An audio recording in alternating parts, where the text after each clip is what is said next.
Yep. Inside, I want to kill myself. We are on an 0-7 run over the last 2 days. After tonight, it was just complete bullshit. So that's how I'm going to start off this show. Horrible Sunday, 1-5. I don't even know what to tell you about that. I just don't want to do this anymore. I have never seen anything like this, man. With the slump continuing, 2 straight losses, not a good day at all. 0-4. I just have not had a good season, man. What can this slump that I'm on? The slump continues. I've reached a new peak, actually. I'm gonna burn my Bruins hat, man. I don't know what is going on with the Bruins. March 8th, is that what it is? I don't even know. It's March 9th, I think. Who even knows, man? I don't know what day it is anymore. I don't even know what day it is anymore, man. Back with you after the worst day that I could possibly have. Back with you, as I always am. Until I die, at least. 0-2 yesterday, and yesterday did not go well for me. 0-5. The worst month that I've ever had in my 18 years doing this. I don't know what to even tell you about this anymore. What the slump yesterday is. The slump discontinues. The slump continues. Somebody fucking kill me, please. I don't even know what I should do at this point other than potentially end it all. What's up, everybody? It's Toad. I'm back with you. Bettor Off Dead. This is Saturday, August 23rd. It's the first day of college football officially. College football starting in a few hours from now. 2 hours, really, basically. I gave out a play. It is on Kansas State -3. I did a college football Week 0 show last night, so thanks for people who joined with that. I'm not going to go into detailed analysis this morning because we got a lot of other stuff to cover, but if you want to go watch that video, please go do so. It is up on the channel. I did it last night. I'm going to be doing football late at night like I did last year. So the Saturday college football slate, I'm going to be doing Friday night somewhere around midnight Eastern. NFL Saturday night somewhere around midnight Eastern. So it's almost last minute because sometimes you want to get to these numbers earlier in the week, but I do fade the public consensus a lot. So a lot of times the better numbers are kind of still around by the time I get to these shows. But if I see something, I might point it out on my midweek show. If I see something I think where the number might just go away, I might just point out, oh, I'm looking at this game or whatever. We're on a 5-0 run on this show over the last 2 days. 4-0 in baseball and 1-0 in WNBA. 3-0 yesterday with all baseball. We got maybe a little bit lucky on the over. I pointed this all out last night, by the way, but we did get the over in Colorado-Pittsburgh. It was trending well the whole time, really. Pittsburgh was up 5-0 in the 4th inning. Colorado didn't do any of their part, though. So, if you had told me Colorado wasn't going to score at all, I would have been like, yeah, this is probably not going to be a game to actually do the over. But Pittsburgh got there by themselves. They scored 9 runs and got it over the 8.5. So, that was a winner. Houston was winning the whole game after they were up 4-0. Really quickly, and then basically almost blew the entire lead. I think they were up 4-0, then all of a sudden it was 4-3. They were still hanging on. They pushed the lead back up to 7-3. Then they let it slip to 7-6 later in the game. Then they padded that lead 10-6, and then they wound up winning 10-7. So we got the Astros right for the second day in a row. And then we did have Toronto Blue Jays was pretty much no sweat. That was the easiest winner. They were out to, I think, a 3-0 lead immediately, and then they just rolled. They just coasted to the win, basically, and they did wind up covering as well with the 5-2 win there. But we're going to talk WNBA here. We're going to talk about Major League Baseball. We're going to talk about NFL preseason as well. So, again, college football, I did give out that one play last night on Kansas State. You can go check that out. That video is up on the channel right now. WNBA, because I know this is what you're all here for, right? This is the rundown portion of the show. I'm going to have 2 baseball plays today, by the way, and I'm close to actually giving out a play in NFL preseason, although I think it's still a little bit too dicey for me to do that, even though a lot of my team totals have been correct in the NFL preseason, but I think I'm going to lay off a little bit. Try to adjust this microphone here a little bit. But yeah, WNBA, I'm not going to give out any plays today. Liberty at Atlanta. This is a huge game. I mean, at least by WNBA standards. Atlanta actually has now pulled ahead of the Liberty in the Eastern Conference by 1 game.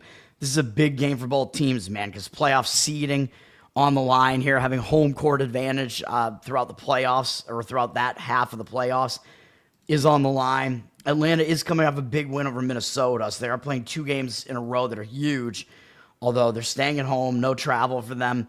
Liberty are traveling in to start a road trip after an ugly loss, which I was on the Chicago Sky in that game. I told you that was a horrible spot for the Liberty. They had just beaten Minnesota as well. Big win. They had this big game coming up next. Told you it was a sandwich spot. Didn't really expect them to lose the game outright as a 15.5 point favorite, but they did. Pretty embarrassing loss, but you can absolutely explain why they lost because it was a terrible spot. So I kind of think New York is somewhat the way to lean here, but Atlanta's up from 2 to 4.5, and I think some of that has to do with the injury situation here. The Liberty have some injured players. Brianna Stewart, I think, has been out for a while, so I don't think that's it, but I think Ionescu is a game-time decision. It seems like, I don't know how important she is really because I don't follow the WNBA that much, even though I'm winning with the plays that I've given out this year on the WNBA, but it looks like maybe she's trending towards not playing because I don't really see much of an organic reason necessarily why Atlanta would shoot up to that much of a favorite. Well, everybody in Atlanta is shooting up. I mean, it's a very drug-heavy city, but you know what I mean, why the line would shoot up that high. Not quite sure why that would be the case unless there was some sort of injury situation. I would probably slightly lean to taking the points with the Liberty. We do have 2 afternoon games here. Vegas at Washington. Washington is coming off a really, really horrendous loss, 2 in a row actually to Connecticut, the worst team in the league. Washington's sort of fallen out of the playoff possibilities here, although Indiana, with all the injuries they have now, Washington could potentially get back up there, so I think they still have something to play for. I think anytime you get embarrassed by the worst team in the league, especially twice in a row, you're going to show up in the next game. So I expect Washington to show up here. Vegas has won a bunch of games in a row. They've won, 9 games in a row now? 10? I think it's 9 games in a row. Vegas in very solid playoff positioning now. They did just beat Phoenix, who they were, I think, basically tied with, or I guess maybe a half game behind them. So that was a big win for them in the West to overtake them for second place after Vegas was really off to kind of a rocky start this season. Vegas has definitely coalesced, and they're playing really well. If they had a bigger game up next, I would probably say this is a huge sandwich spot, and I would actually probably give out a play on Washington. But they do only have Chicago up next, which is not going to be a big game. However, I do still think this is a letdown spot, even though they are starting a road trip with momentum, that does tend to be a little bit of a focus spot, but I think Washington's going to be a little bit more focused off of that embarrassing couple of losses. So I would lean to grabbing the points with Washington plus 7.5 at home there, even though the line is ticked up a little bit on Vegas. I think the spot kind of dictates that. And then we have the ugliest matchup possible, basically, between Connecticut and Chicago. Not just ugly because Angel Reese is back, but these two teams have been awful. Connecticut is coming off winning against Washington twice, sweeping the home and home, which Washington, not a great team, but, I mean, Connecticut is even worse. Connecticut's just awful. They did just beat Chicago the last time they played them by 9, but that was Chicago without Angel Reese, I'm pretty sure. Reese is back, and Chicago did just end a loss streak, so sometimes that kills your losing momentum a little bit. However, they beat the New York Liberty. As I said, that was a game I gave out on the show. Chicago was a 15.5 point favorite, and when you win, like, in a monumental upset like that, I do think you're in a letdown spot the day after that, so I actually think Chicago is probably not the right side here. They're up to a 3-point favorite here, but I would slightly lean against them just because I think the letdown spot is a little bit significant against them. I have to still kind of adjust this mic, man. I don't want it like too close to my face, but you know, I don't want to be yelling anymore. I want to have a smooth voice on the show from now on. My voice is very rough. Major League Baseball, we're going to have 2 plays. I'm going to give out one on Red Sox-Yankees, which is the afternoon game of the day here. And then we have a late afternoon game between Toronto and Miami. Red Sox-Yankees, I'm going to give out a play. Might not be exactly what you think, but it will be a play for me. Toronto at Miami. We did have Toronto yesterday on the show. Toronto with the 5-2 win. This game, not really something I'm quite ready to want to get involved in here. Toronto does have the better hitting, obviously. They do have the better bullpen as well. Obviously, Toronto's the better team. We all know this. They're going to be a road favorite in this game. Toronto used 4 relief pitchers yesterday, though. They didn't use any the day before that, but neither did Miami. Miami only used 2 yesterday, including Bayozo, who is a long relief man. So Miami, their bullpen is in the better rest shape, at least, even though it's not the better bullpen. That kind of evens out the bullpen scenario a little bit. Toronto has the much more proven pitcher on the mound in Jose Barrios, but his numbers are fading a little bit this season. They're not terrific. 4 ERA, 1.29 whip. That whip is definitely higher than you'd like to see, although he's actually better on the road. 3.48 ERA on the road. This month, he hasn't been great, though. 5.4 ERA, 10-5 strikeout walk ratio. And the one good game that he had really was a shutout against the Cubs, which is very impressive, but he walked 4 guys in that outing. So he was a little bit wild in that outing. And then his last time out, kind of inexplicable loss, giving up 6 earned runs on 10 hits to Texas. Very bad offense. I mean, that's very strange. It looks like Barrios is kind of out of form, man. And he failed to even make it 5 innings in his last start in the previous month as well, which was against Baltimore. It was not a very good team either. He had won, or his team had won 5 games in a row behind him, and he'd picked up a win in 4 of those games prior to that last outing, though. But it was a bad outing, and really when he loses that kind of win streak like that, it might hang them over a little bit. Miami's not very familiar with him. They only have 8 at-bats off him, but they're actually 4 for 8 off him with an Edwards triple, 500 batting average, 1250 OPS, 3.0 strikeout walk ratio. But Barrios, there's a chance he doesn't do well in this game, man. I mean, Miami, I know it's a very small sample, but the guys that have seen him have done damage against him. Jansen Junk is pitching for Miami, and he's actually been pretty decent, despite his name and the fact that I think he is indeed a junk pitcher. 4.04 ERA, 1.12 whip. So his numbers are pretty good, although he is a little bit worse at home. 4.5 ERA, so the splits don't really line up for him. But he's actually been the better of the 2 pitchers recently, even though 6.14 ERA doesn't exactly look that good. But he's allowed exactly 3 earned runs each in his last 3 outings, which makes it look a little bit better, including going 7 innings against the Red Sox. 14-4 strikeout walk ratio this month tells you that he does have decent command, even though he's not really a big-time strikeout pitcher or anything like that. But he doesn't put a lot of guys on base, doesn't walk a lot of guys. The home run has been a little bit of an issue this month, though, with 5 home runs allowed. So that's maybe the one main issue with Junk, although he's gone through this month having faced the Yankees, Houston, Boston. I mean, those are all pretty good offenses. Yankees did beat him up for 6 runs, but he still didn't even put many guys on base in that game. 6 hits, 1 walk, 4 strikeouts. So he got a little bit unlucky in that game as far as like basically everybody that reached base scored against him. Toronto only has 2 at-bats against him. Their 2 best hitters, basically, or 2 of their best hitters, Bichette and Vlad Jr. They're just 1 for 2 off him with a single from Bichette, though. No walks, no strikeouts. So Junk actually has a little bit of an unfamiliarity edge, too. Yeah, I mean, I would actually slightly lean to Miami in this game. Toronto, very, very, very public road favorite here. 94% of tickets, only 93% of the cash. They're a very cheap road favorite as far as what this matchup looks like as well. Down from minus 138 to minus 135. So it does look like a spot where Toronto is so heavily public, it probably does make sense to fade them. And I think that is probably the way that I would recommend looking at this game. And if you want to go first 5 innings, Miami, money line underdog, I mean, that's fine as well. A full game might make sense just because Miami's bullpen is a little bit more rested. So I can see the argument for both of those. Washington at Philadelphia. Philadelphia actually lost yesterday, which broke a 4-game win streak of theirs. They'd split the previous series with Washington, the series before that, 2-2. So now they're actually 2 out of their last 5 against Washington. So Philadelphia might come out with a little bit of motivation here after that loss. We all know Washington's not very good. Oh, and by the way, I should mention, motivation. So Toronto obviously does have motivation, though, in that game against Miami. I mean, Toronto, they're still playing to win the AL East here. Miami is out of it, so there is that motivation. It's not really a rivalry or anything like that. Not exactly a reason for Miami to really show up with full force. So that's one hesitation I would have with Miami, is that Toronto does have the motivation on their side, but they are laying too much of a price on the road.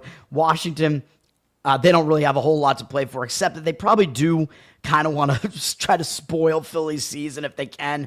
So a little bit more motivation for the underdog in this case, because it's a division rivalry. Philadelphia is still playing to try to win the division, of course, which they do have kind of a stranglehold on the division now because the Mets have been awful. Philadelphia does have the better bullpen out of these two, even though neither bullpen is that good, but Washington's is atrocious. We had 4 relievers get in the game for Philly yesterday, 3 for Washington, but you got to give Philly the bullpen edge. Philly is obviously the better offense as well. I would say Philly also has the better starting pitcher here, so I think Philly does have an across-the-board edge in this game. Mitchell Parker pitching for Washington. He has not been good. 5.83 ERA, 1.5 whip. He's been even worse on the road, 6.32 road ERA. This month, he's been very, very bad. In 4 starts, his team has lost all of them. 12.38 ERA, 10-10 strikeout walk ratio. Just atrocious. Last outing, he only lasted 1 2/3 against this exact Philadelphia team. Gave up 4 hits, 3 walks, didn't strike out anybody, 5 earned runs. An unearned run as well. Just a disaster for him. So, I mean, I don't expect him to be that bad again, but he doesn't do well against Philadelphia. Philadelphia just saw him. They're familiar with him. They did a bunch of damage to him last time, so I'm not expecting Parker to do anything great here. 53 career at-bats against Philly, 13.8 strikeout walk ratio. Not a good ratio for him. 358 average allowed him, 1,028 OPS. So Philadelphia, again, they've done damage against him throughout his career, so you got to expect Philadelphia to basically beat Parker up in this game, I would imagine, especially after not playing particularly well yesterday and not scoring that many runs. Aaron Nola, pitching for Philly, he is definitely a bit of a question mark, man, because we know throughout his career he's been a pretty solid pitcher, but this season has been plagued by injuries. He had a huge amount of time where he was injured this season, so he hasn't pitched that much. When he has pitched, he hasn't been good. 6.92 ERA and 1.6 whip. But if he's anything like he has been throughout his career, there's no way that those numbers won't go down. Like, there's got to be positive regression here at some point. But he has been really bad. He's been bad at home this year, 7.71 ERA. He missed 3 months, and then he came back against this exact Washington team. So both these pitchers just had to face these opposing hitters. So the hitters do have a little bit of recent familiarity edge against these pitchers. And Nola did not do well in that game. That was the same game. I think both those pitchers pitched, and it was an 11-9 Philly win. Neither pitcher was even in the game beyond the 3rd inning. Nola went 2 1/3, 6 earned runs allowed, 4-1 strikeout walk ratio wasn't that bad. So really, his command was there, but he was very, very hittable. We'll see what happens with Nola. I mean, obviously, he has a ton of room for improvement. I mean, his career stats would tell you that he should improve. So, I mean, I think you have to lean to Philadelphia in this game some way or another. But Nola is definitely a bit of a question mark. The money has actually come in on Philly, driving them up from -210 to -244. 82% of the tickets, 94% of the cash on them. So the money coming in on them. The total very high, up from 9 to 10 now, with 81% of tickets on the over, but 81% of the cash on the under. So money actually kind of coming in on the under. Obviously, there's no way that I would do that. But I think the way that you got to look at this game, I think because Nola, like, there's too much of a variance between what Nola could do here, man. He could actually do really well for once, or he could pitch poorly. Actually, we got to look at his numbers against Washington, by the way, which are not horrible. And 146 at-bats, very good, 37-4 strikeout walk ratio. So he's at excellent command against them. But they do have 5 home runs off him, though 3 of them are from Josh Bell, who's only 8 for 38 off him, but 3 home runs. He's hit him for power. 274 batting average allowed, 736 OPS. So Nola does, of course, have the better numbers here, matchup-wise, even though they're not terrific. So again, as I was about to say, Nola, I mean, the spectrum of possible results for Nola, I think, is way wider than what Parker could do here. Like, I think Parker, the entire spectrum is bad to really bad here, whereas Nola, I think, could actually potentially pitch well in this game, or he could do awful. So I think the way to look at this game, especially because Washington's bullpen also stinks, is Philadelphia over their team total. Even though you're going to probably need them to score 6 or 7 runs if you do that, but I think that's probably the only way that you could really look to play this game. Philadelphia, definitely way too high of a price. Charles, what's up, man? Thanks for hanging out, as always. Thanks for coming back. Kansas City at Detroit, I'm going to skip as well because that's my other play. I only have 2 baseball plays. I'm limiting myself, man. I have a couple other leans that I will tell you are a little bit stronger than what I think the other ones are, which I will tell you about. But I think my 2 plays are probably the strongest things that I have. I mean, that's why I'm giving them out as plays. So I will skip KC Detroit for now because I have a play on that one. Colorado, Pittsburgh. I don't think we're going to get involved in this one today, although Pittsburgh won 9-0 yesterday, of course. And I guess Pittsburgh had one of their prospects, I guess, come in and get a save in the game yesterday, going 4 innings with no pressure, man. I mean, that's a way to introduce yourself to the majors, right? Like, that's why you do it. Chandler, I guess, is a top prospect for them, and they brought him in a game where they had a blowout lead, so basically the pressure was completely off, and he shut down Colorado for the rest of the game, which I didn't realize Pittsburgh was going to be doing that, obviously, and having one of their best pitchers pitching half the game. So that definitely affected our over yesterday, but Pittsburgh got there on their own yesterday. Colorado's pitching was terrible. I think Pittsburgh probably has the upper hand in this game, too. I mean, Colorado is just so bad that even though Pittsburgh is the worst hitting team in all of baseball, Colorado is really bad on the road as well. So Colorado is not that much better offensively. Colorado has a worse bullpen. So Pittsburgh does have a bullpen edge. As far as usage, Pittsburgh pretty much saved their bullpen because they only used Bubba Chandler is his name. Bubba. I like that as a name, man. Sounds like he might, try to have sex with you in prison or something, but that is his name. He had a nice performance yesterday, but all of Pittsburgh's, all the rest of their bullpen is saved for today if they need to use them. Of course, both of these teams have nothing to play for at this point, so they're just playing out the stretch as 2 really bad teams. Pittsburgh is overall the better of the 2 teams, though.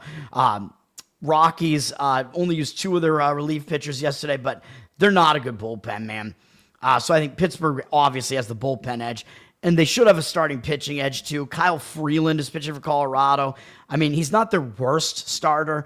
5.16 ERA, 1.5 whip. He's been better on the road, so he's better away from Coors Field. 4.24 ERA. This is a more pitcher-friendly park for him here, so he may do better here. He's actually been pretty decent over his last 2 starts. He had a 7 1/3 inning shutout against St. Louis, although their offense has been pretty pathetic recently. Then he was doing pretty well against the Dodgers. In Coors Field, he was holding the Dodgers to 2 runs over 4 innings, 5 strikeouts, 1 walk, 6 hits, a little bit high. But he actually exited the game early due to a blister on his finger. So we actually have 2 starting pitchers today who exited early from their previous game because of a blister. I mean, usually your blister, you can kind of figure it out and come back again. But, I mean, he's pitching on regular rest here. But how much is he going to be affected by that blister? I don't know. But he has been pitching decently over those last couple of starts after he got kind of lit up a little bit by Toronto, the start prior to that. So Freeland, he's in okay form right now. He's not the worst of the Rockies pitchers, really. Although, of course, that doesn't mean he's good. He's facing a weak Pittsburgh offense here. They have 85 career at-bats against him, 20-9 strikeout walk ratio. McCutchen basically does almost all the damage for the most part. 9 for 32, 1 home run, 4 walks. Actually, Pham, 7 for 25 on the home run as well, and 2 walks. So it's those 2 guys. But Freeland has held them to a 259 average, 706 OPS. So he does do decently against Pittsburgh. Mike Burrows is pitching for Pittsburgh, and he's a rookie who's definitely shown some glimpses of being pretty good, and he's also been kind of bad in some of his starts, which is why his numbers are all very mediocre. 4.46 ERA, 1.27 whip. He's been a little bit worse at home, 4.67 ERA. This month, not terrific, 6.75 ERA, 13-6 strikeout walk ratio. However, his most recent start was pretty good at Wrigley Field. He held the Cubs to 1 earned run in 5 innings. So he's definitely had moments where he stepped up and pitched better. Maybe that means he's coming back into form again. That is definitely possible.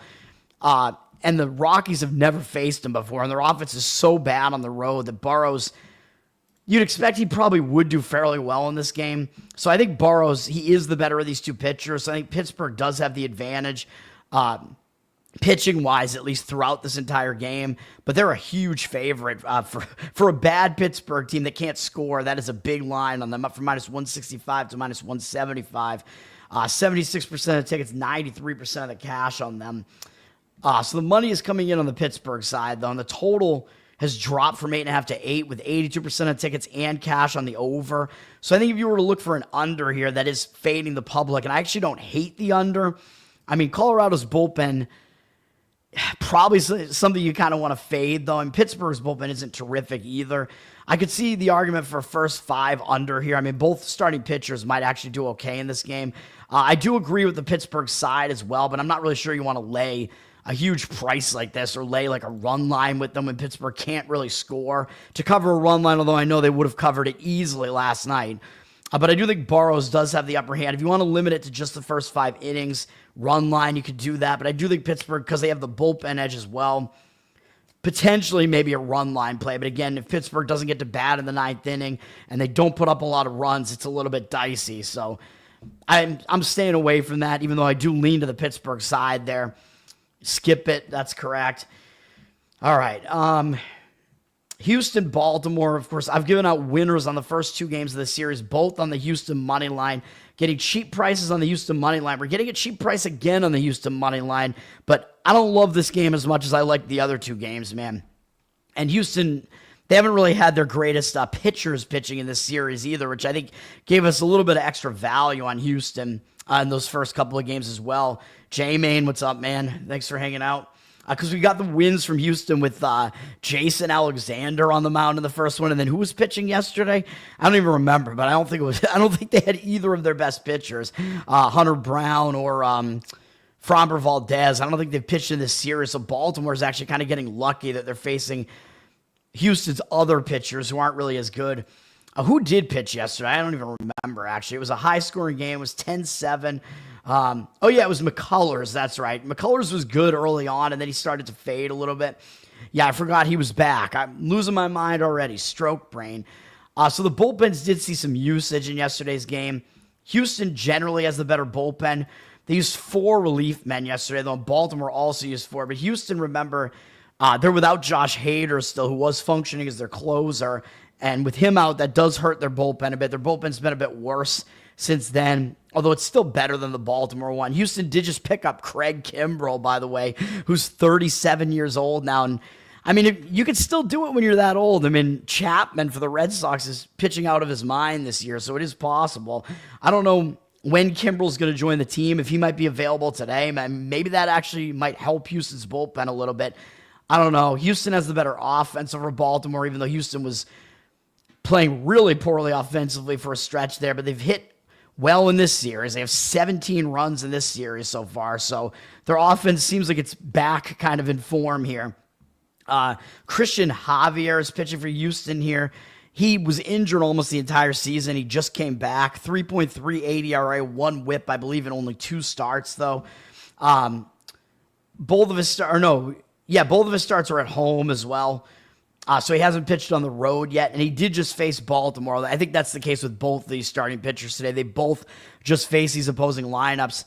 And Javier, I mean, he's a guy that does walk too many people usually, though. That hasn't shown up yet really in his 2 starts, but we'll have to keep an eye on that because he usually is too wild. He pitched decently against Baltimore last time out, but for some reason his start was shortened. He only went 3 innings, allowing 1 earned run, 50 pitches. But after he threw 85 the start before that, I'm not really sure why they wound up taking him out of that game. Maybe just because it was a blowout.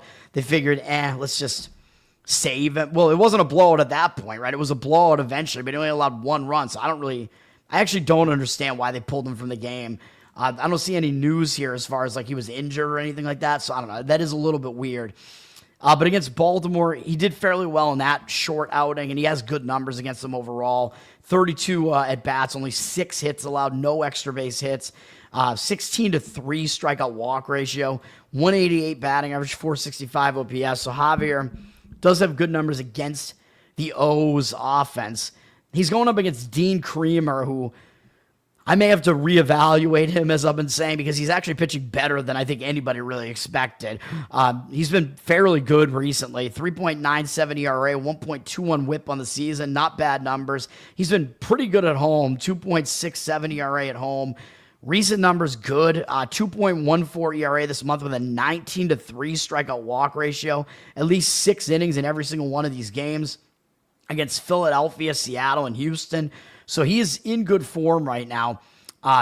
Good command numbers right now. His last outing was against this Houston team, and he shut them out for 7 innings. 7 strikeouts, 1 walk, 3 hits allowed.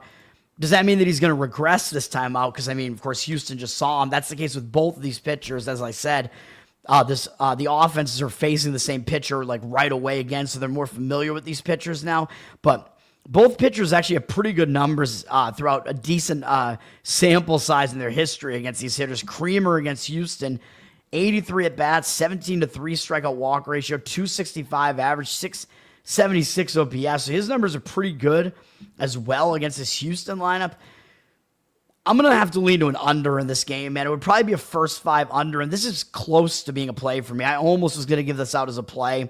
The total went up from 9-9, juice to the over, and I think that is factoring in the fact that Baltimore's bullpen is bad, and the fact that Houston used up a bit of their bullpen yesterday. So I would leave the bullpens out of this, though. I would go under first 5 innings and just go with the starting pitching matchup to hold the offenses in check, because you can probably get under 4.5 in this one, maybe even 5. So that's the way that I would look in this game. 67% of tickets, only 57% of the cash on the over. So the money seems to be kind of agreeing with it, despite that like slight tick up on the number. I think the actual money may actually be coming in on the under in this game. At least first 5 innings, if you isolate that, I think that is the right way to look at this game. Not going to quite reach the level of a play, because I really don't like doing that with 2 pitchers that were just seen in their last outing by the same bats. Baltimore looks like they're an anti-public side this time, which was not the case really the other 2 games necessarily. I think Houston was the public side throughout the series, but Houston seemed like they were actually taking the money in the other couple of games. This game, they're not. 78% of tickets, only 51% of the cash. Baltimore down from -120 to -115, but I would slightly lean to Baltimore as well. I actually think I prefer Creamer over Javier, as weird as that sounds. Javier, just his form is a little bit more questionable right now, man. And he does tend to walk too many guys, so never thought I'd see the day, but I like Dean Creamer a little bit more in a pitching matchup, but it's not going to be a play. Cleveland, Texas, this is a game between 2 really, really ugly offenses. These are both very bad offenses. Texas won the game 4-3 yesterday. Texas does have the better of the 2 bullpens, especially with Cleveland missing some of their guys who were gambling. Very good rest scenario, though. Cleveland didn't play the day before yesterday. They only used 3 relief pitchers yesterday. Texas only used 3 as well, but they played the day before that. But both bullpens pretty decently rested here. Texas still, you got to give them the edge with the bullpen. Cleveland actually probably has, I don't know, I guess Cleveland, might even actually have the slightly worse offense at this point. I think their offense does kind of stink, but I think Cleveland does have a starting pitching edge in this game, which might be more significant than the slight discrepancies between the offenses and the bullpens. Or actually, Texas's bullpen maybe is more than a slight discrepancy. Their bullpen is probably better. But I think Cleveland does have a starting pitching edge with Logan Allen on the mound. 3.87 ERA, although I know his whip is bad, 1.4. So I keep expecting him to regress a bit more, man, because 1.4 whip, you got to think his ERA should climb a little bit more. Hasn't happened yet. He's been almost the same home and away. His ERA is in the 3.8s both ways. This month he has a 2.45 ERA, which does look good, but again, it's Logan Allen, and he's walking way too many guys. 17-11 strikeout walk ratio, 3 or more walks in every start this month. That is bad. 5 or fewer innings pitched in every outing. That's not good either, but he's held his opponents basically off the scoreboard. 2 or fewer earned runs in his last 4 starts. I mean, you try to figure that out. I mean, it's very difficult. Pitchers like this are so difficult to figure out, man.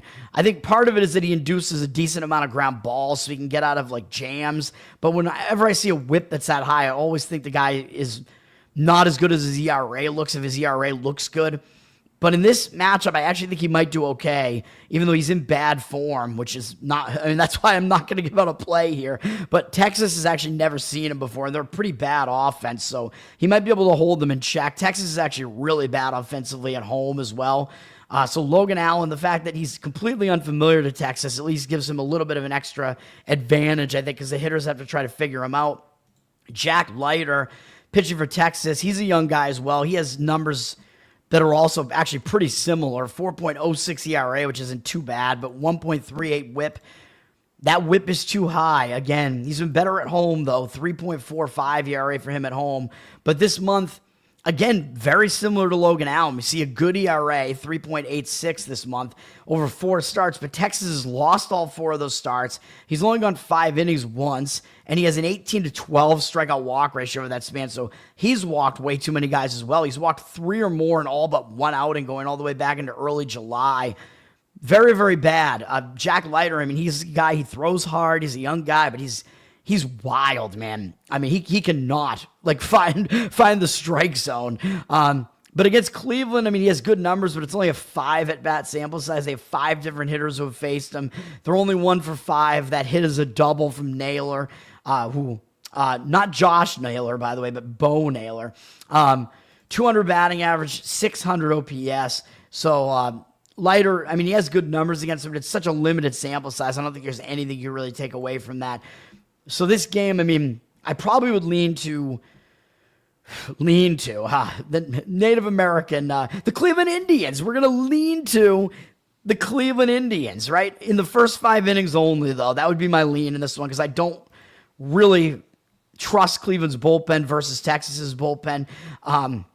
The line's down from -125 to -121 on the Texas here as the money line favorite. 73% of tickets, only 50% of the cash. So it looks like they're public with reverse line movement going against them. The total flipped to 8.5 juice to the over as well. So it looks like there might be some money coming in on the over, but with 2 bad offenses, I'm not sure that you really want to do that, even though I know I gave out an over with bad offenses yesterday.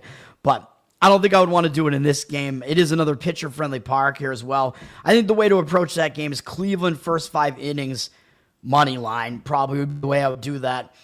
Minnesota at White Sox.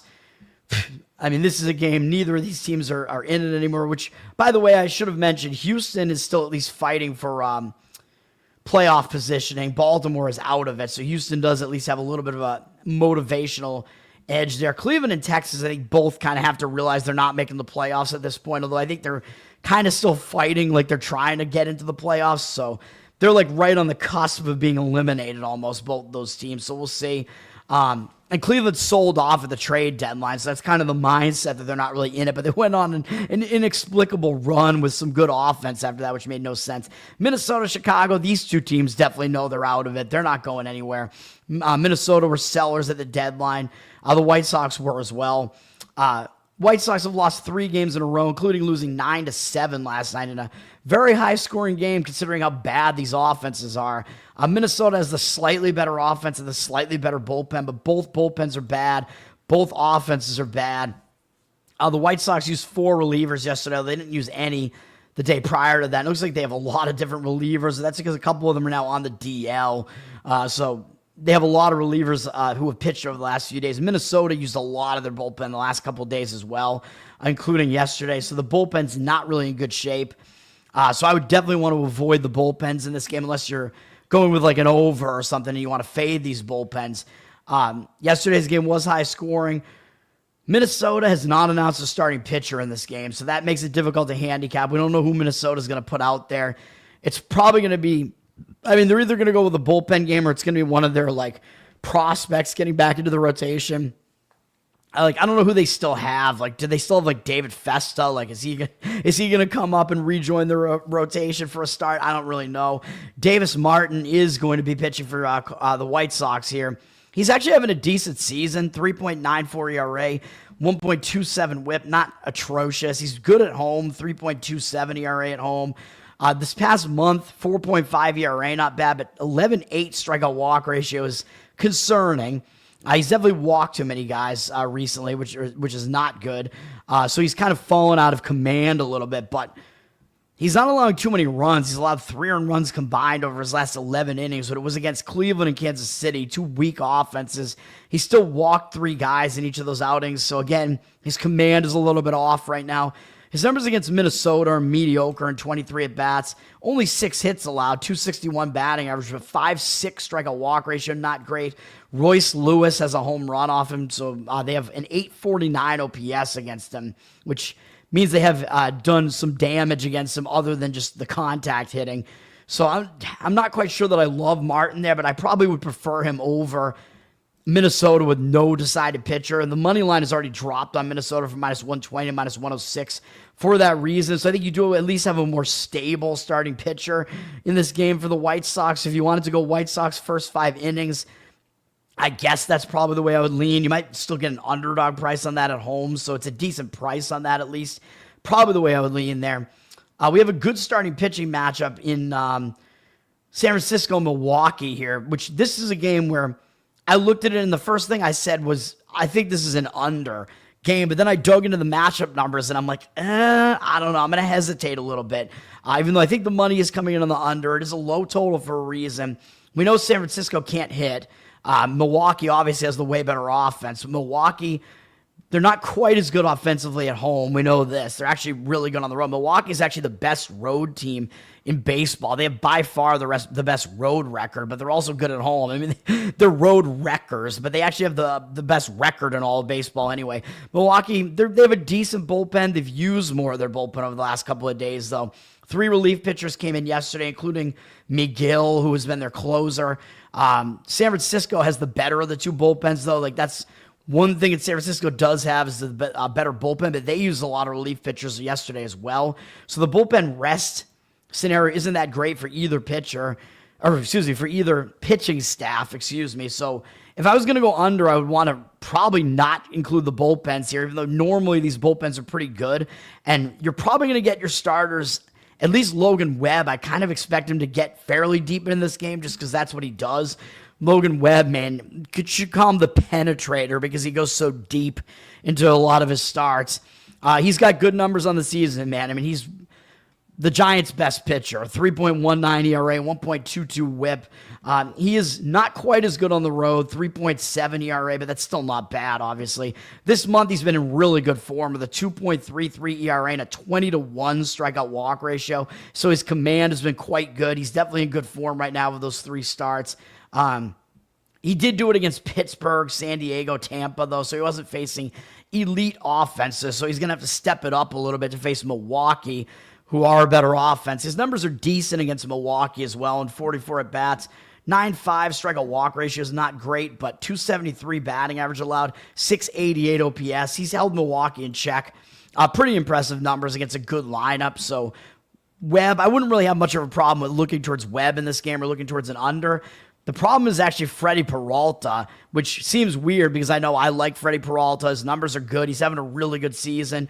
2.78 ERA, 1.1 whip. He's really good at home. 1.95 ERA at home this year.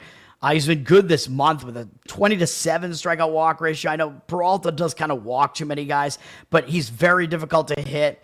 He strikes out a lot of guys. He has a .53 ERA this month. He's allowed 1 or fewer earned runs in all 3 starts this month, and in 4 of his last 5 outings, and actually in 5 of his last 7, actually 6 of his last 8 outings. And his team has won a bunch of his recent outings. Every outing this month, all 3 of them, and 10 of his last 12.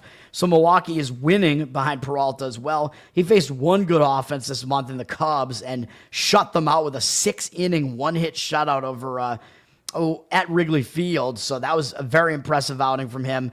He's kind of stepping down a class to face the Giants, though. I mean, the Giants, we know that they're out of it, though. Milwaukee is still playing for making sure that they get the 1 seed and home advantage throughout the playoffs. So Milwaukee does kind of have more to play for here. Peralta, though, shockingly, because the Giants' offense isn't very good, in 38 at-bats, Peralta actually has not been very good against them, considering that he hasn't allowed any extra base hits, 10-3 strikeout walk ratio. None of that is bad, but he's allowed a 368 average and still an OPS that's too high at 783.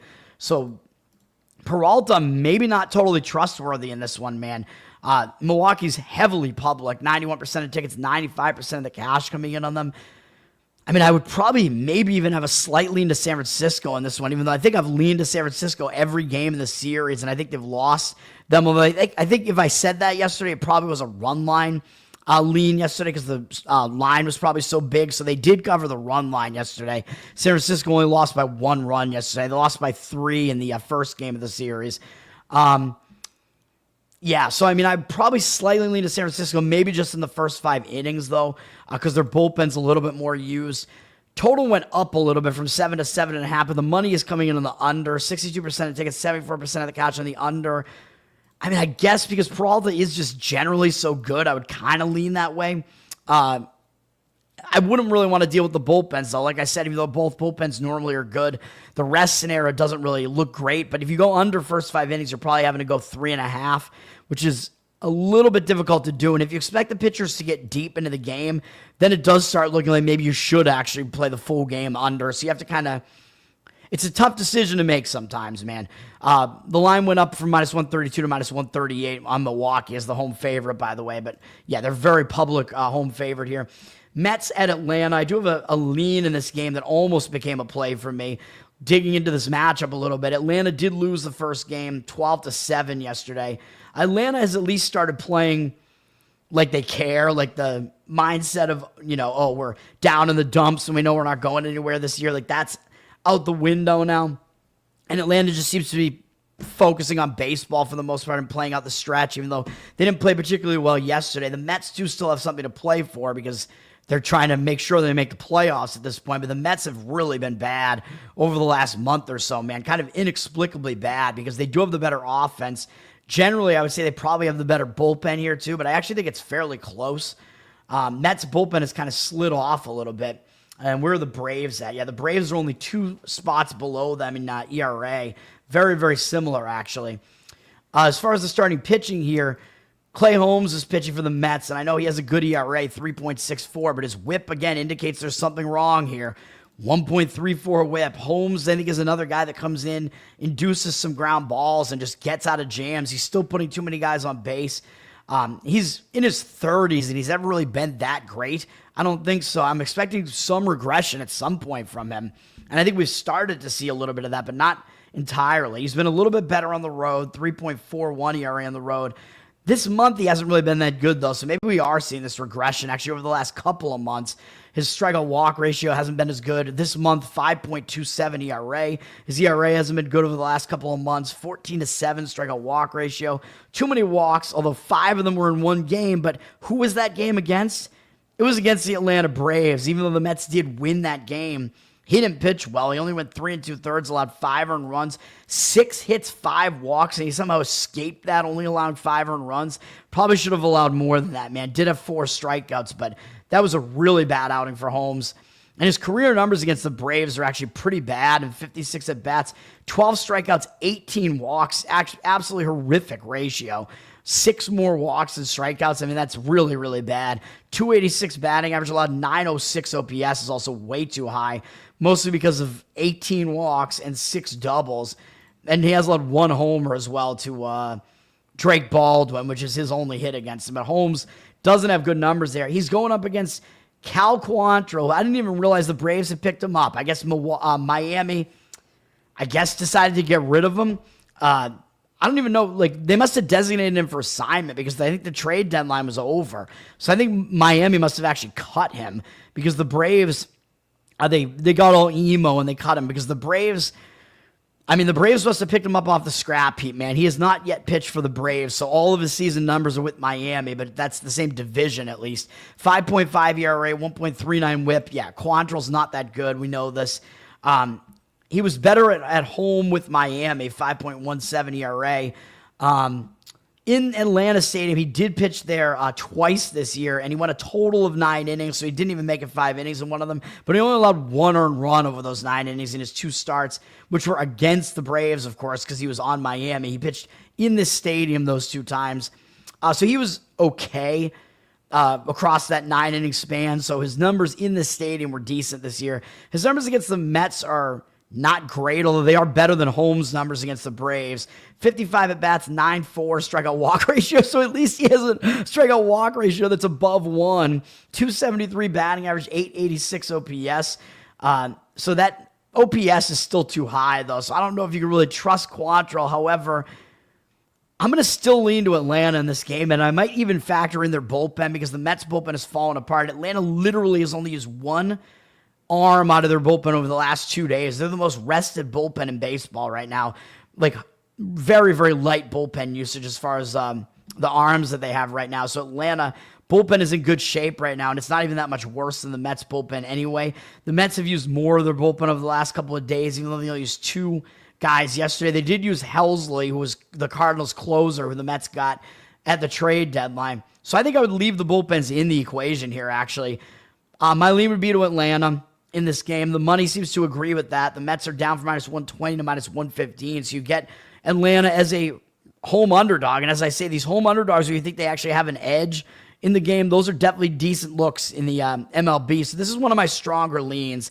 87% of tickets, only 65% of the cash on the Mets. So you'd definitely be fading the public. Looks like reverse line movement is coming in on Atlanta here. Total drop from 9.5 to 9. 65% of tickets on the over. 93% of the cash on the under. So the money's actually coming in on the under. I mean, I can see the argument that the bullpens could potentially pitch well in this game, but I mean, I'm not sure that I would want to go under with this starting pitching matchup, man. I think the better way to look at it is to just take the value with Atlanta at home. Quantrill may be able to outpitch Holmes here, and it's kind of sneaky because his ERA is worse than Holmes, but he's not actually worse than Holmes in this matchup. And the bullpen actually, I think, has a hidden edge for Atlanta as well. So that is the lean in that game. Cincinnati, Arizona is kind of a crazy situation. Both these teams went 11 innings last night, so we have a lot of bullpen usage. Every arm in Cincinnati's bullpen came into the game yesterday. Barlow only threw 2 pitches, so he probably will have to pitch again today out of the bullpen. They didn't use any of their arms the day before that, but that's still, it's not really good when you use every one of your bullpen guys in the previous day, although none of them really threw a ton of pitches, so they know, I think, that they're going to have to use some of them again today. Arizona used basically everybody that they have out of the bullpen as well, though at least for them, it was all single-digit pitch counts except for Borgos, however you pronounce his name. Arizona does have the worst of the 2 bullpens generally, but Cincinnati does have more bullpen usage, which kind of balances that out a little bit, and they're not a great bullpen either. So if you're looking at this game, whatever you do with this game, I think you want to fade the bullpens. Starting pitching looks like it's a huge edge for Cincinnati. Arizona probably does have the hitting edge here. Cincinnati, decent offense, but the starting pitching looks like it is a huge mismatch in favor of Cincinnati. So that's why I kind of don't like this game, because I think Cincinnati's bullpen is actually at a little bit of a disadvantage just because of the rest scenario, even though Arizona's bullpen is usually worse. But Andrew Abbott pitching for Cincinnati, he's been really good this year. 2.28 ERA, 1.08 whip. And the good thing about him pitching at Arizona, which is a hitter-friendly park, is that his home stadium is also hitter-friendly in Cincinnati. So he's used to pitching in a hitter-friendly park. He is slightly worse on the road, 2.67 ERA. He's just been really good almost the entire season, though, man. He's in good form this month in 3 starts. 16-2 strikeout walk ratio, 2.95 ERA, going at least 6 2/3 innings in all 3 starts. And what makes that more impressive is that was against a gauntlet of the Cubs, the Phillies, and the Brewers. So he faced 3 very good offenses over that span. So Abbott is definitely dealing it right now. He's feeling it and dealing it. And he's facing another pretty good offense here in Arizona, although they're not quite as good as those 3. He's done well against them in the past. In 20 at-bats, they only have 2 hits, no extra base hits, 6.3 strikeout walk ratio, 100 batting average, which easy math to do on that one, and 317 OPS. So Abbott does have good numbers against this lineup as well. And he's going to be going up against Nabil Krismat, who's making his second start for the D-backs, which it looks like he was on the Phillies earlier this year, and I think he never got into a game for the Phillies. He's only made 1 appearance this entire season. It was for Arizona. He pitched well. It was against the Rockies. The Rockies have a terrible offense. It was a Coors Field, though, so it was a little bit more of a difficult environment for him because it was in high elevation. He went 5 innings, gave up 1 earned run, 5 strikeouts, 1 walk, 3 hits allowed. But I might dial it back a little bit because that was the Colorado Rockies. It's still the Rockies. They're a bad offense. Throughout his career, he's literally made 2 starts in his entire career, and that was one of them. Going all the way back to 2020, he's made 113 relief appearances, and his career whip is too high at 1.29, although 3.66 ERA is all right. So I think his place is really as a relief pitcher, even though I know he went 5 innings last outing, which was pretty good. He was actually really efficient with his pitches. He went 62 pitches, but I mean, I'm not expecting him to throw a lot of pitches here, so I'm not really expecting him to go too deep into this game. The Reds have 12 at-bats against him, which isn't a whole lot. 5 strikeouts, no walks, so they do have a 333 average, 833 OPS off him, so they have hit him okay in a very small sample. So this game, I mean, I think it makes sense to look towards Cincinnati in the first 5 innings just because I think this is a big-time pitching mismatch. But the money's coming in against Cincinnati. They're down from -132 to -115. Cincinnati still has something to play for, by the way. As they're still, I think, potentially they can make the playoffs. Arizona is out of it. But the line is reverse moving against Cincinnati. Like I said, 68% of tickets on them, 58% of the cash coming in on the Arizona side. So the money seems to be coming in all in Arizona. They are home underdogs, so sometimes if you find an edge of the home underdog, that's the way you want to look. I do think it makes sense to kind of fade Cincinnati's bullpen, like I said, because their bullpen did get very, very taxed last night. But Arizona's bullpen not very good either. I mean, if you wanted to go over in this game, I mean, the money's coming in on the under, 59% of tickets on the over, 67% cash on the under. The one thing that really would hold you back as far as the over, obviously, is the fact that Abbott is pitching. But the fact that the money's coming in on Arizona kind of is indicating that Krismott might not actually pitch that bad either. So the money is coming in on the under, but I think like if you're looking at the bullpens and expecting these bullpens to really do well at all, I mean, I could see the later portion of that game sending that total over. So, but it makes more sense to maybe look under in the first 5 in that game. If you're really going to look towards an under there, you would not want to factor in the bullpens at all. That's how I look at that game. Very difficult game to handicap. Dodgers and Padres. I mean, this is a huge series, obviously. Padres have won 3 in a row now. They just beat the Dodgers yesterday after they got swept by the Dodgers in LA not too long ago. Last weekend is when that happened. So now they have another, I believe, weekend series here against, because it is the weekend, right? It's Saturday. Everything's a blur. They got 2 straight weekend series against the Dodgers. This time we're at San Diego, though, where San Diego does play better at home. San Diego did get the win yesterday, 2-1.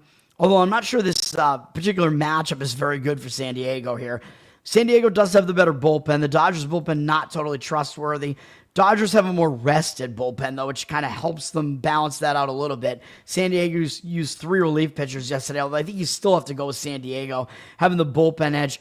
It's also crazy that besides MLB Network airing a couple of the early games, including Red Sox, Yankees, the only other game that's televised at all is this game, and it's on Fox Sports 1. I mean, it's crazy how downgraded baseball has become. I think they got to change some of the rules back, man. Get rid of the ghost runner, get rid of the pitch clock. Baseball used to draw a lot of eyes, man, and now it's like, I don't know, it's become this afterthought. It's kind of sad because I am a baseball fan. Dodgers obviously have the better offense of these two teams, and I think they do have the better starting pitcher as well with Tyler Glasnow pitching. He's got good numbers, 3.12 ERA, 1.14 whip. He's been injured for various portions of this season. He's not as good on the road, 5.4 ERA on the road, although this is a pitcher-friendly ballpark here. He's been good this month, 2.55 ERA, 23-7 strikeout walk ratio. He's allowed no more than 2 earned runs in any of these starts, although he didn't make it past 5 2/3 over his last 2 starts, including his last start was actually against San Diego, so they're recently familiar with him. He went 5 innings, allowed 2 earned runs, 8 strikeouts, 1 walk. It was still a good start for him, but San Diego, maybe they'll hit him a little bit better this time because they just saw him. However, they've seen plenty of him, and he's such a good pitcher that I think he probably will do well again. 98 at-bats here, 36-5 strikeout walk ratio. Glasnow against the Padres. 163 batting average allowed and 490 OPS. Very, very low OPS. So I do think he will pitch well again here. I think he's the better of these two pitchers with Nestor Cortez on the mound for the Padres. His season has been a bit crazy, man. And we know he was on the Yankees last year, and then Milwaukee actually had him at the beginning of this year. And he was really bad at the beginning of the year. He got hurt, and then they must have traded him or something to the Padres. And he came back recently, and he's made a couple of starts for the Padres. His numbers on the season are not good. 5.87 ERA, 1.65 whip, not good, although his home ERA is better, 3.09. Since joining San Diego, he's only made 1 home start, though. And it actually wasn't even good. It was against San Francisco, a bad offense.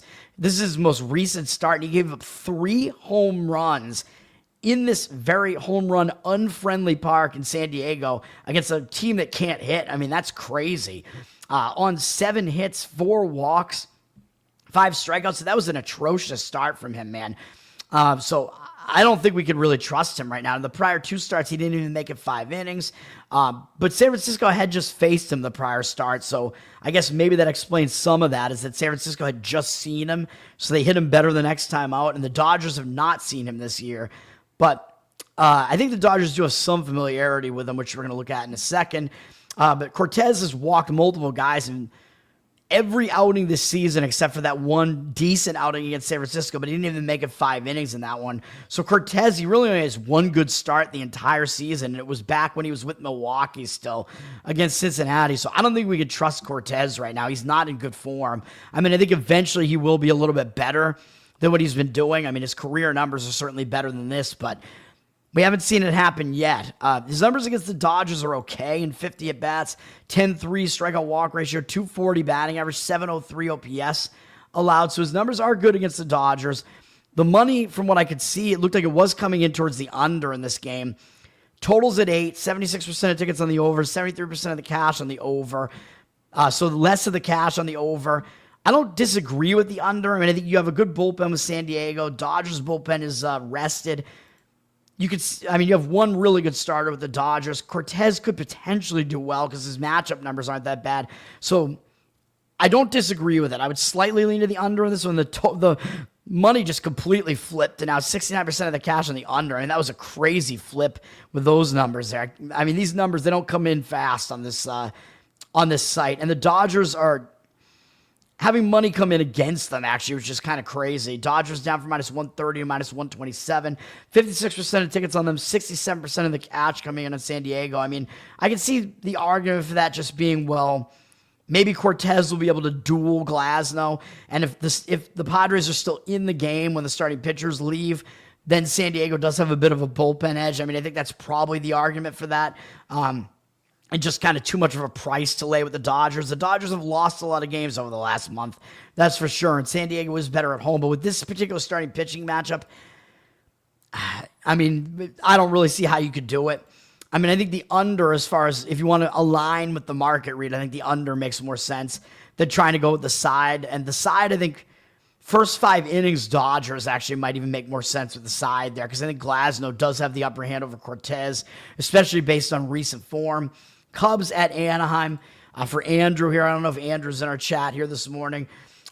His wife is a known Angels fan. The Angels lost 3-2 yesterday in a close game to the Cubs. Cubs have more to play for, at least. I mean, obviously, by the way, Dodgers, San Diego, they're both fighting for first place in their division, so that's a huge matchup for both teams. Cubs are fighting to stay around, make the playoffs here. They're battling for a wild card right now because I don't think they can catch Milwaukee. Anaheim is out of it, and Anaheim is, again, I keep saying Anaheim's worse than the record looks. They have a really bad run differential this year, and obviously the Cubs do not. Anaheim doesn't have a good bullpen. They used 5 relief pitchers yesterday as well. A couple of them in single digits, though, but the Cubs only used 3. Cubs have the better bullpen. Bullpen rest scenario probably a little bit on their side as well. So the Cubs have the better bullpen. They have the better offense, and I think they have the better starting pitcher here as well. You like the Dodgers game under? Yeah, I mean, I think that's probably the way that I would look in that game if I was forced to play that game. Cubs, I believe, have a starting pitching edge here as well with Cade Horton on the mound. He's the other starting pitcher that had to leave his previous start because of a finger blister. So we'll see if he's ready to go again in this game. He's got good numbers on the season, man. I think he's a rookie. He's a young guy, and he's really starting to pitch well recently. 3.08 ERA on the season, 1.2 whip, pretty good numbers. However, he's significantly worse on the road, 4.69 road ERA, which is not great. He was pitching fairly well against a tough Milwaukee lineup before he got blistered out of that game. A blister in the sun, I guess.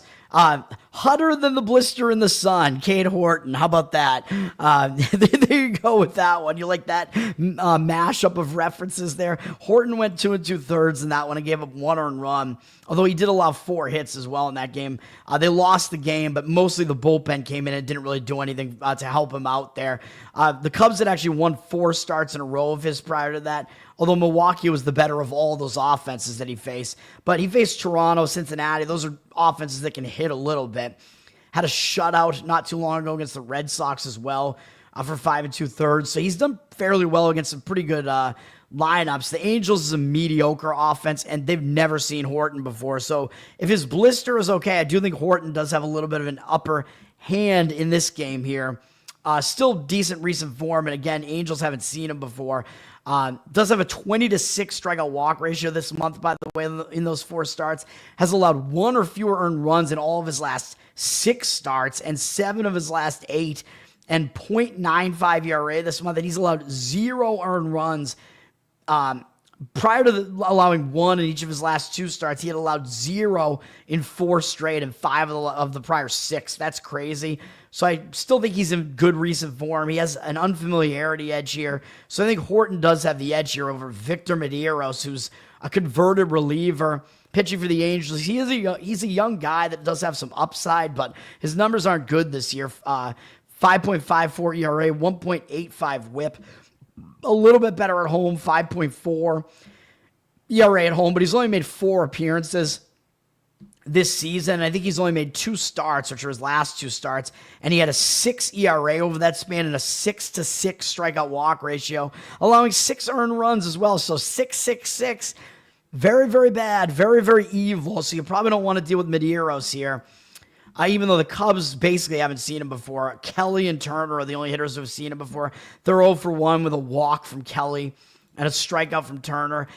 But overall, I mean, all that being said, I think you have to lean to the Cubs in this game. And you're actually getting a cheap price, though. It almost looks way too easy to take the Cubs, which is why I haven't given this out as a play. But this is close to being a play for me. Where the hell is the game? There it is. Cubs actually are getting the money. Should we do this? Should we add a play on the fly here? This is the last game on the board, too, so it basically, or no, it's the second to last. It's an early best bet segment if I do this. They're up from -142 to -143. 84% of tickets, 94% of the cash coming in on them. I mean, to me, they have a big starting pitching edge, bullpen edge, and hitting edge here. And again, Anaheim, I think, is worse than their record looks. Cubs have more motivation as well. It's a bit of a price to lay on the road, but I think it might be justified here. What's the best price we can get on this? We could do maybe a split bet where you throw half on the run line, half on the money line, just be a little bit less aggressive with it. I'm tempted, man. Maybe we'll do an extra play here on the Cubs. Let me take a look here. Yeah, I mean, it looks like the cash is coming in on them. You can get -145 is the best money line I see. And, of course, Caesars and MGM always lag behind, man. You can get the better prices at those books usually. Let's look at the spread here. You could just go run line, and it's at +115 and just play the spread. And you'll get all 9 at-bats with the Cubs here. 9 innings worth. You know what?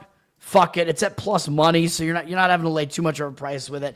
All right. Let's do it. Major League Baseball. Chicago Cubs. We're going to go -1.5 runs at +115. You can find out there right now. How about that? There you go. Cubs on the run line. If you want to go on the money line, you could do that too.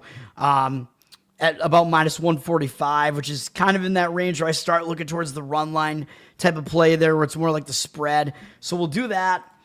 Hopefully that one gets there, although, I mean, you're not expecting, when you're playing plus money, you don't even need that to win 50% of the time. You only need to win that one about 48, maybe 49% of the time. So, yeah, the Cubbies. And then we got the final game on the board here is A's and Seattle. Very, kind of a crazy divisional matchup here. Seattle's still trying to battle the Seattle battle. They're trying to battle for at least a wild card here, but they got Houston not too far ahead of them, so they're trying to win the division as well. Seattle had a return home spot last time up from a long road trip, and they actually still won the game yesterday against the A's. So Seattle in a really bad spot still got the win yesterday. Should be a little bit of a better spot today, and they didn't play particularly well. They won 3-2. The A's basically used one of their relievers for most of the game with Morales. I think he was actually the opener or the starter in the game. So they saved their bullpen, but their bullpen's not very good, even though it's been better recently. Seattle has the better bullpen. Seattle didn't play on Thursday. They only used 3 relievers, pretty light usage yesterday. So Seattle has a bullpen edge in this game. I think the A's actually probably are the better offensive team at this point, but let me see. They're actually pretty good on the road, too. The A's are actually 5th in OPS. That's pretty wild, right? The A's, not as bad as a team as their record looks, man. Their offense, at least, is quite good. Seattle has actually dropped to 12th in team OPS. So the A's have the offensive edge here. Starting pitching is interesting. Jeffrey Springs is pitching for the A's. He's actually one of their better pitchers. I mean, I know that's relative, but 4.24 ERA, 1.19 whip, not bad. And doing that pitching in that horrible A's stadium and still having numbers that are decent like that is not bad. He's better on the road, 3.8 ERA on the road. He gets to pitch in a pitcher-friendly ballpark this time out. His numbers haven't been good this month, 6.43 ERA, 12.4 strikeout walk ratio. Had a few good starts in the mix there. He was a bit better last month as well, so he's shown glimpses of being a bit better. Last time against Seattle at the A's stadium, he actually held them to 1 earned run in 6 innings on 2 hits, 1 walk, 7 strikeouts. So he actually did well against Seattle there. Lifetime against Seattle, 73 at-bats. He's done well against them. 25-5 strikeout walk ratio, 178 batting average allowed, 532 OPS. So Springs has good numbers against the Mariners, man. He's up against George Kirby, who is a good pitcher, 4.22 ERA, 1.18 whip this season for the Mariners. He's been dealing with some injuries. Like every Mariners pitcher, he's better at home, which is why I kind of worry about the Mariners once they make the playoffs, if they do. Their pitchers are all worse on the road, fairly significantly. Kirby, again, better at home, 3.38 ERA at home, but his recent form, a little bit questionable just because of his one bad start last time out. He got absolutely obliterated by the Mets. 4 2/3 innings, 12 hits allowed, 7 earned runs. That's insane. 3 walks, and it was at home, too. Kind of inexplicable. 4 strikeouts. But the prior couple starts, he was so good that his ERA this month is still only 4.58. 20-5 strikeout walk ratio this month. So prior to that start, he was in pretty good form for a while. So that start, because his only other starts that were that bad was literally his first 2 starts of the season. I'm kind of thinking that was a bit of a blip. I think that was a bit of an outlier, so I think he should pitch better in this game. However, in 39 career bats, the A's have actually hit him pretty well. It does have a 10-0 strikeout walk ratio against him, but 385 batting average allowed him, 1,026 OPS is not very good against the A's, although they have not seen him this year. So will Kirby pitch better against them?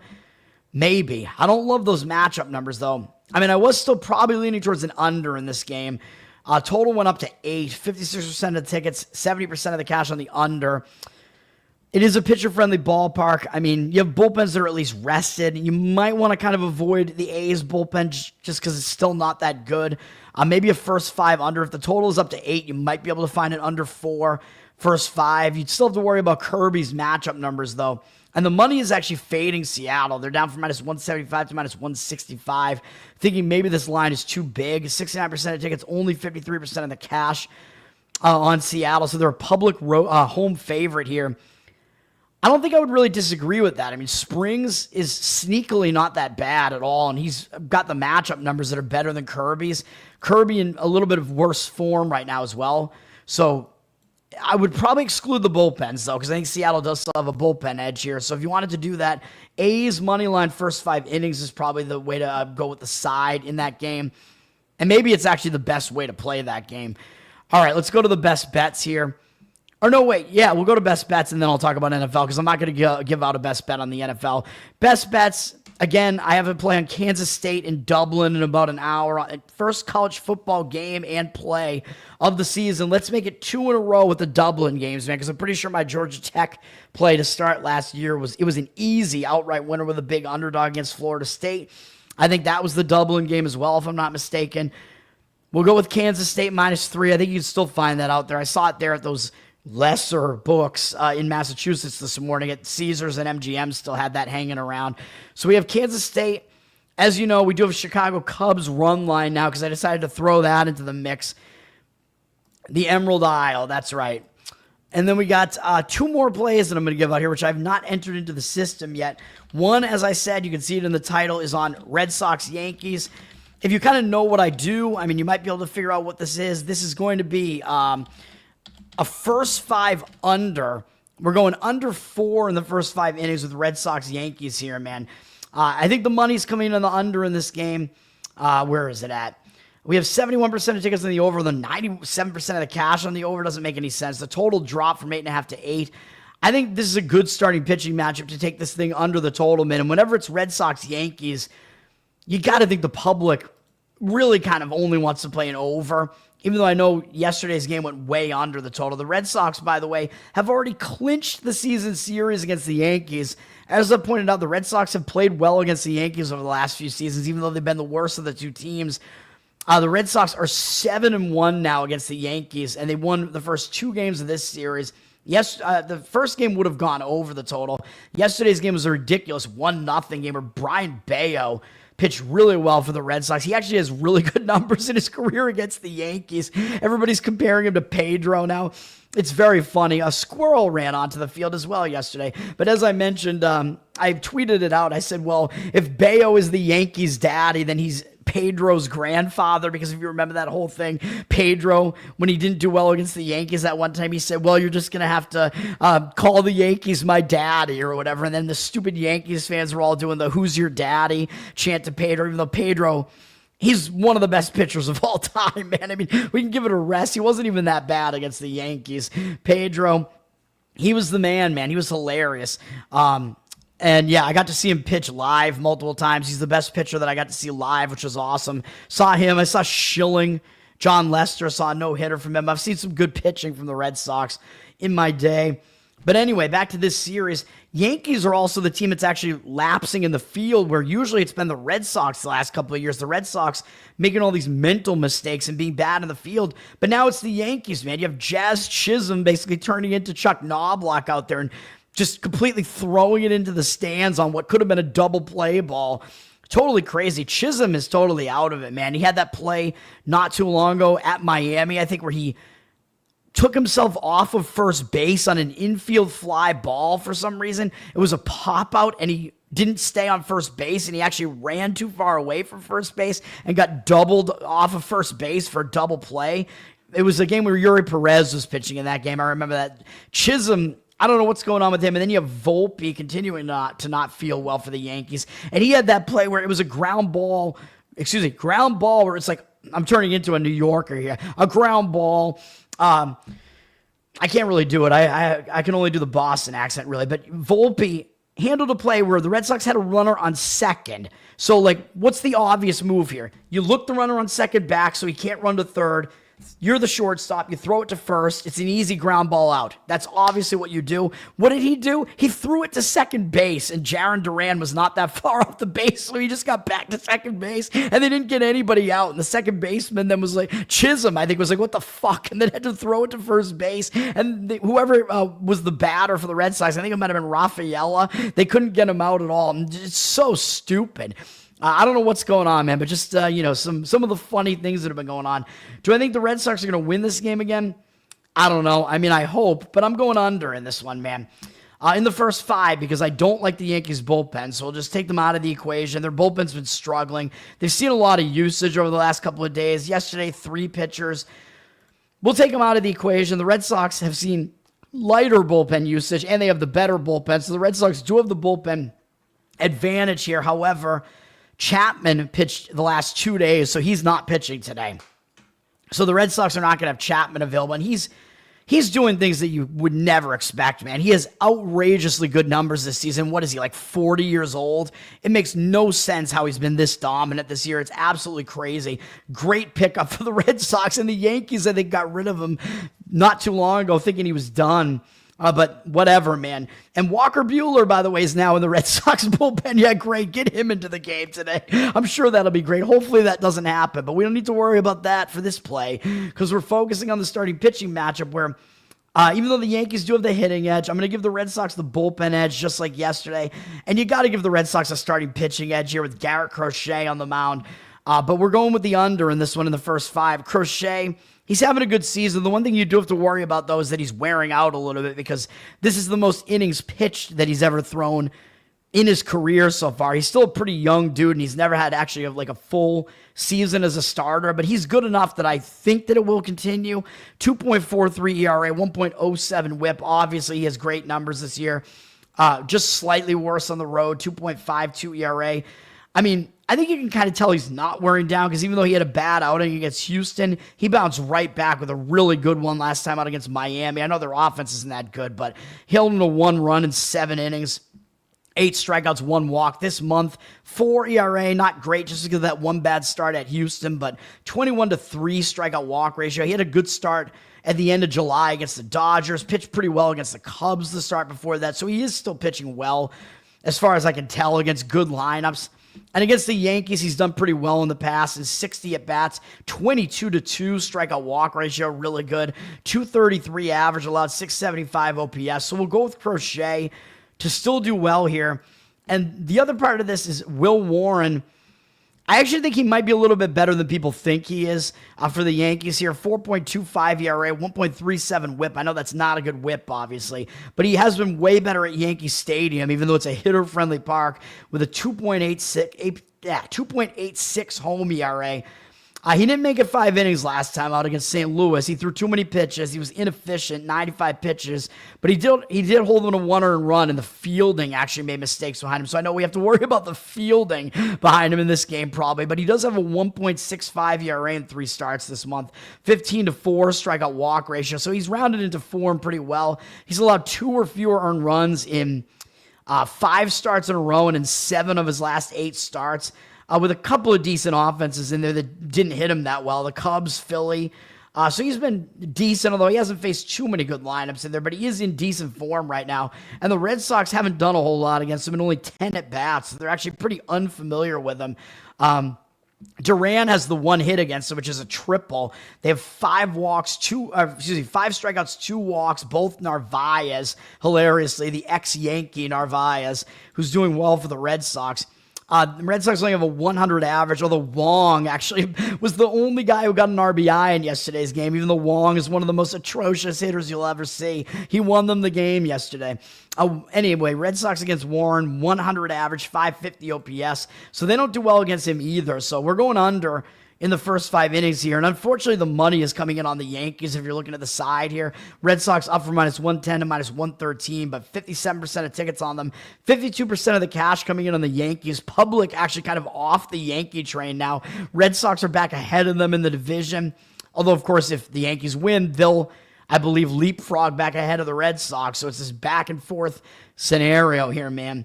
Obviously, I'm going to root for the Red Sox here. We'll see what happens. I do think they have the pitching edge throughout the game. The Red Sox do. But they don't have the offensive edge, so we'll see what happens, man. Usually I lean towards the pitching, so I wouldn't really want to play the Yankees here, but I think first 5 inning under is the way to go there, and then you avoid having to figure out what's going to happen with the side there. Yes, I enjoy seeing the Yankees lose, but I still worry that they'll make the playoffs, and then they'll be pretty competitive once they make the playoffs because they still have one of the best run differentials. Boston Toad, yeah, Aroldis Chapman is using adrenochrome. He might be, man. He seems like kind of an untrustworthy guy, although I trust his pitching right now. And then we'll have my last play, as I told you. It's on the Kansas City and Detroit game here, and it is Kansas City on the money line. Let me see, what's the number that we can get on this one? Kansas City money line. Hold on, I got to tell you what the number is that I could get on this. It's at +106. We're going full game on Kansas City. We're going to take the Royals in this game, man. I think it's a spot to do it. I think the starting pitching matchup is actually a pretty big mismatch. We have the money coming in on Kansas City. We see reverse line movement, so we're going with the market read here. Detroit's down from -135 to -118. 55% of tickets on them. 62% of the cash coming in on the Royals. So the Royals are getting the money here.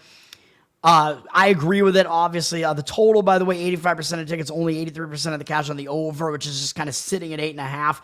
But I'm not going to deal with the total because I think one starting pitcher is better than the other here. The Royals have a decent bullpen here. They used 3 relief pitchers yesterday, but Falter, who's one of their starters, really, they used him in long relief yesterday. He's one of the guys they picked him up from Pittsburgh right before the trade deadline.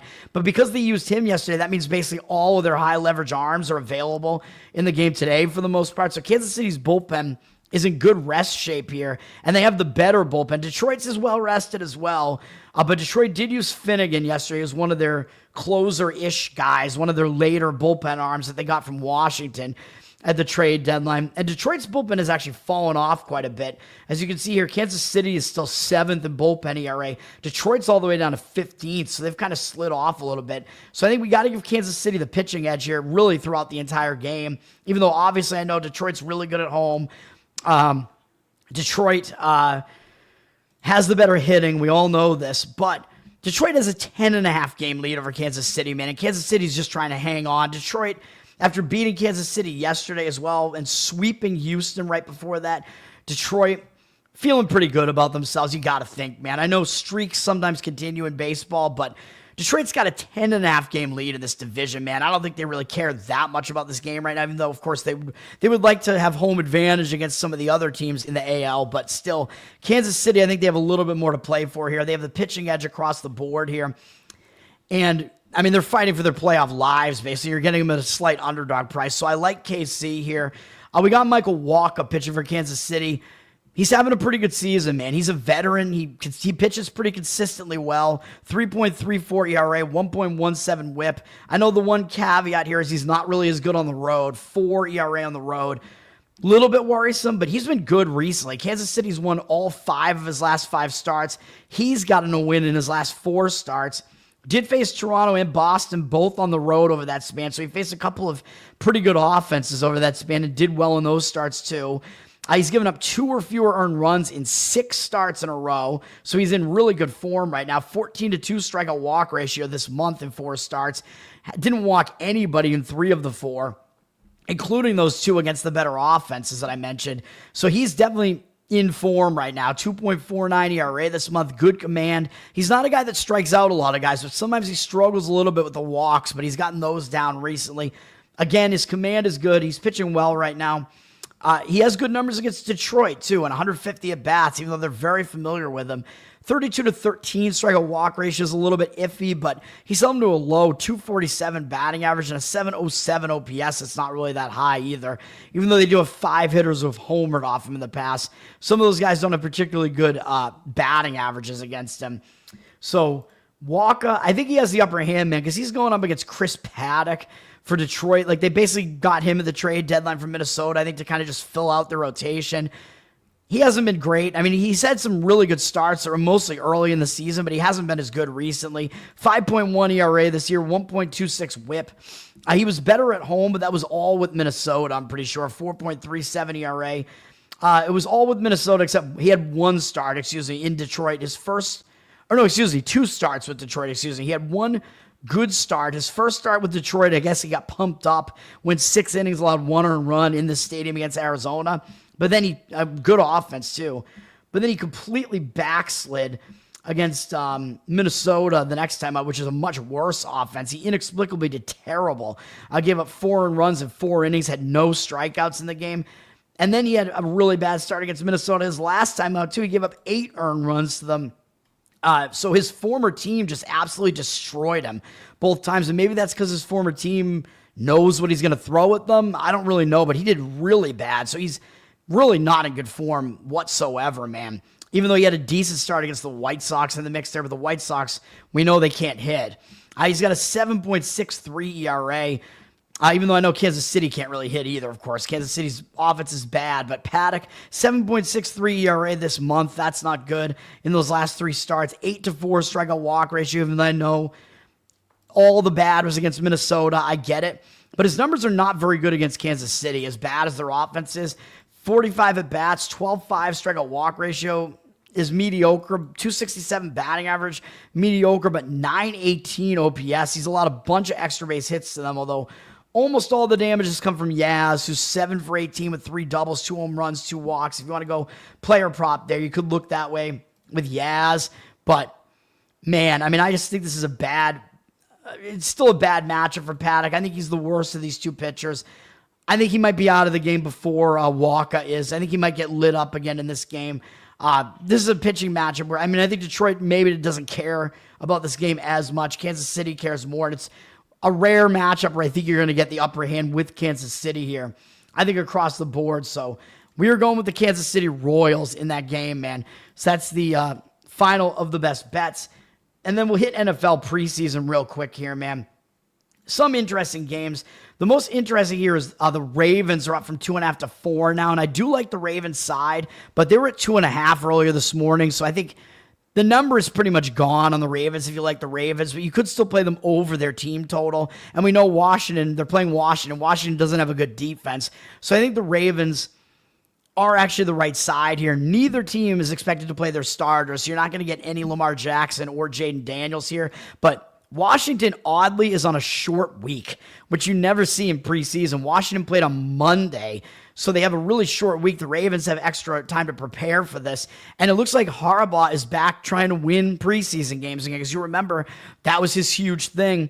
He won 24 preseason games in a row up until 2023, when then he lost some, and then he kind of slid the next couple of years. The last 2 years hasn't been as good, but this year he's got the Ravens undefeated. So I actually think he's going to be motivated. His team's going to come out motivated to try to win. And by the way, who was the team that ended Harbaugh's record 24-game preseason win streak? What team did he lose that to on a late field goal to win the game? It was Washington, and they haven't faced Washington in the preseason since then. They didn't face them last year. So I think this is a really rare spot where there's actually a revenge angle that actually matters in preseason. Just a very weird, unique situation in this one. So I think the Ravens have a revenge angle here too. I would lean to the Ravens here. Don't think you really could possibly lay a 4 on them, though, like I said, on the road. I wouldn't do it. But I think Ravens over their team total might be the right way to go. Total's gone up a little bit to 35.5, juice to the over on the full game total, both teams. But I think the Ravens are going to show some fire there. And I think the Ravens actually probably have a little bit of the better quarterback rotation as well. At least they do have Cooper Rush in there, who's probably going to get most of the snaps in the game. And he's got experience. He's played a bunch of NFL games. Washington, probably mostly Josh Johnson, maybe some Sam Hartman in there, because they're, I think, fighting for the number 3 spot for Washington. So they'll both be the quarterbacks there. Definitely not as good as Cooper Rush. Who would ever think Cooper Rush is the better quarterback in a game? Colts, Bengals. The Bengals are up from 1 to 2.5 here. I think neither of these teams are going to play their starters in this one, though. Joe Burrow has actually already played multiple games in the preseason now, so I think he's not going to play this game. Or if he does, it's going to be like maybe one series. But the Bengals have been taking it more seriously in preseason because they've started the regular season so bad the last few years. So I think, but getting Burrow some reps in there during preseason should get him kind of off on the right foot, I think. So I don't know that he really needs to play in this game. Bengals are up to a 2.5-point favorite here against the Colts, but I don't know that I'd really give out a lean in that particular game. And I'm just kind of explaining what's going on with that game. We do have Seahawks, Packers. I think neither of these teams are playing their starters either. Packers are up to a 3-point favorite here. 55% of tickets, 80% of the cash. So significant line move there on the Packers for whatever reason. I think they probably do have the better personnel as far as you got to look at the quarterback depth, man. That's what it's all about when the starters aren't playing here. Seattle, I think, is actually going to be playing Jalen Milroe because Drew Lock, their number 2, he is a lock for their number 2 quarterback right now because he has a lot of experience, obviously, and he's been on Seattle's team for a while. So he doesn't need the reps. So Milroe, I think, is going to play most of the game, the young guy out of Alabama, and we don't know what we're going to get out of him at all. He is at least a dual threat for them. Packers, I don't know if they're going to actually play Malik Willis, to be honest, because he's been in the NFL for a while, and he has some experience. Their other quarterbacks are Clifford and Elgersma. I don't even know who that is. So the Packers depth chart doesn't really look good to me, man. Neither of these do, and that's probably why the total dropped to 37. So this game could actually maybe be an under, with both quarterback rotations not looking very good there. The Dolphins are all the way up to a 6.5-point favorite in this game, and I don't even think either team is playing their starters here. So the Dolphins being up to a 6.5-point favorite is a bit odd in this one. I mean, I know Jacksonville without Trevor Lawrence, there is a huge drop off there to. They got Nick Mullins. I mean, he does at least have experience. And then Hennigan, who they drafted, and then Wolford. Don't even really know who that is. So they're probably all going to be potentially in the mix there for the Jags in this game. Miami, if Tua's not playing in this game, which I don't think he is, though, they got Zach Wilson and they drafted Quinn Ewers. So we'll see what happens there. Zach Wilson obviously does have experience, but he's not good. But he's played in the NFL a lot. So it's a very weird game as well. Very, very strange. I don't know why the Dolphins would be a 6.5-point favorite unless Tua was actually playing. Maybe he is. I don't really understand it, though. Chargers have flipped from a 3-point dog to a 1-point favorite against the Niners. Obviously, that's at the Niners, so that means the Niners are not playing their starters. Purdy, I don't think really needs the reps, so that means maybe he'll be cold to start the season. Chargers, I don't think Justin Herbert's playing in this game either, but they have the better backups. They got, I already forget who they have as their backup now.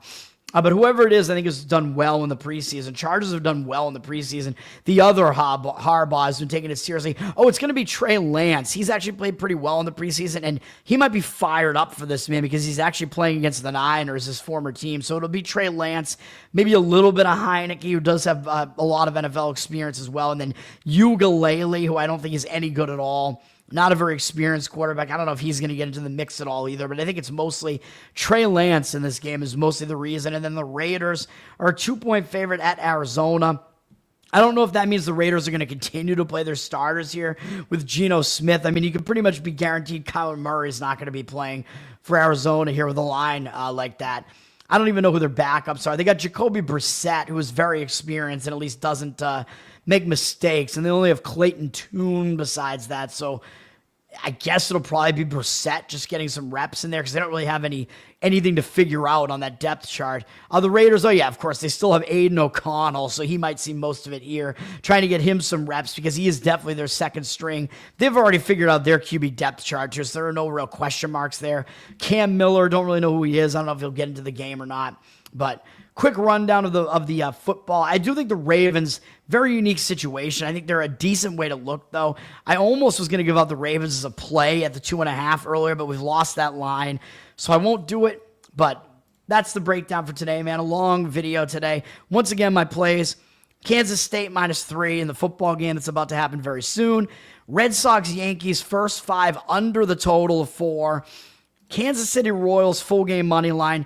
Chicago Cubs, full game run line. So we're playing these games in all different ways here, man. Let's get it done today. That's going to do it. Learn to toad. What am I saying? Let's bring Tower Gang back, though. I miss it. It's still force of habit, man. Learn to toad on Twitter. Learn to toad on Instagram. I got to put out all this shit. At least I can put out the other baseball plays a little bit later on Instagram because they're later games, and hopefully the lines will still be there. Learn to toad there as well. Bettor Off Dead, of course. Thanks, guys, for hanging out. Like, subscribe. Let's get me more subscribers here. Let's boost the show. We're on audio, Spotify, and Apple, of course, so you can rate the show there. Give me a good review. Covered in Uke is my Uke project on YouTube as well, and I have a Patreon, patreon.com/learn-to-toad. You can get some bonus Uke content. Tower Gang. Let's bring it back. I keep seeing hilarious content for Tower Gang, and I'm like, I want to throw it in the group chat, and we don't have a Tower Gang anymore. I'm like, oh man, I want to talk about some of this ridiculous stuff that I keep seeing show up. Very, very unfortunate, but that is the situation right now, man. Anyway, go if you missed it, go watch my NCAA football week 0 video. At the end of the video, I think I have the chapters in there now, so you can find where I talked about the analysis on the Kansas State game today. I gave out the analysis on that K-State versus Iowa State. So you go check that out. And I did a college football preview prediction show the night prior to that, so that's out as well. Yeah, I know. TG-worthy content is everywhere. But anyways, thanks for hanging out, guys. Happy Saturday. Have a good weekend, everybody. And peace until... I won't be back tonight because there's no NFL to really talk about yet. We don't have NFL week 1 for another 2 weeks, I think. So, but I will be back with a regular morning show at least tomorrow. Peace.